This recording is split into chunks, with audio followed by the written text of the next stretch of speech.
Hey everybody, welcome back to BK's Bullets. Today we're talking about Batman the Wrath.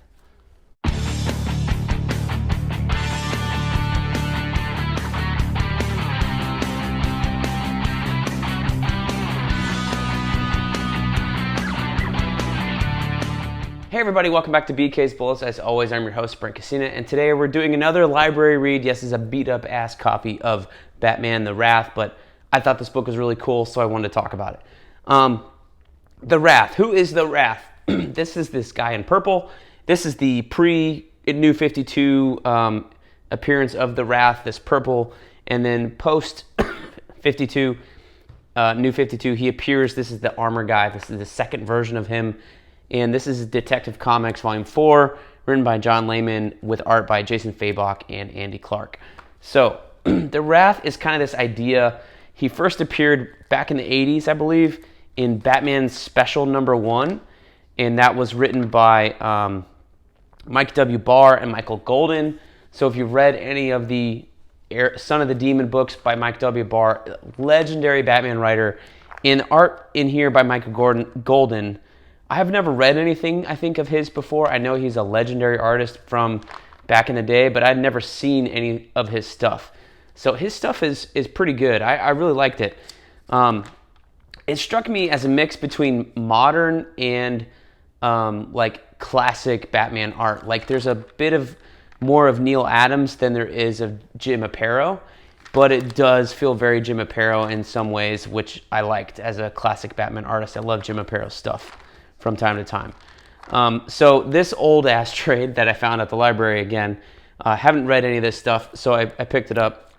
It does have the Batman Special. It's like 48 pages from the 80s, and I think that was the last time he appeared, first and last time he ever appeared, until you got to the mid-2000s series when I was in college, Batman Confidential number 13, written by Tony Bedard and art by Rags Morales of Identity Crisis fame.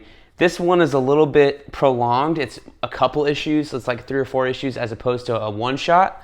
But what I do like is that it follows up immediately, not immediately, but pretty soon after the events of the Batman Special 1 from the 80s. And what Batman Confidential was doing at the time was just trying to tell Batman stories from earlier in his career, not in the modern day. So that's why you have appearances of Dick Grayson in his disco suit here, drawn by Rags Morales. And so it takes place kind of earlier in Batman's history from when it was being published in the publication era. So the Wrath is this idea of if Bruce Wayne had his parents killed by a criminal, what if there's a kid whose parents were criminals that were killed by police on the same night way, way back, right? So that is the origin of the Wrath.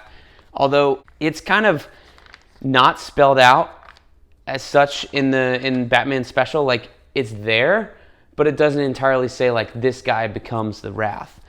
You're meant to kind of infer it, and then what the Batman Confidential book does later on is actually spell out like, no, that's exactly what happened to this guy. That's why he's the Wrath, even though this guy in the purple suit in the Batman Confidential series isn't quite the same character as the guy in the first one. He's more of like a successor. So we'll leave that mystery to you if you go and track this book down. I had a lot of fun with this. This is a quick little review. A whole lot of fun. I will say I have read the stuff in this Detective Comics volume. I have not read it in a long, long time. I read it as it was coming out. But I think it's kind of funny to see Jason Fabok, who's now doing Rook with Jeff Johns at the Mad Ghost comic books and stuff like that, do his idea of these guys in masks, where his version of Wrath, although I don't know if he designed it or if Scott Eaton did, because Scott Eaton did the first issue where this guy appears, at least in this comic. I don't know who designed it, but it's pretty funny to see this guy in this weird, complicated helmet, and then go and look at Jason Fabok's work on Rook, which is a bunch of guys in weird, complicated, helmets. So I think it's kind of funny. They're like a little parallel that's, 10 years apart, something like that. So anyway, I thought it was kind of funny. I can't comment on this. I will reread it at some point in time to give you an idea of who this character is in the New 52. But I do remember I liked John Layman's run on Detective Comics. when it was coming out. I liked the stuff he was doing with Emperor Penguin and things like that.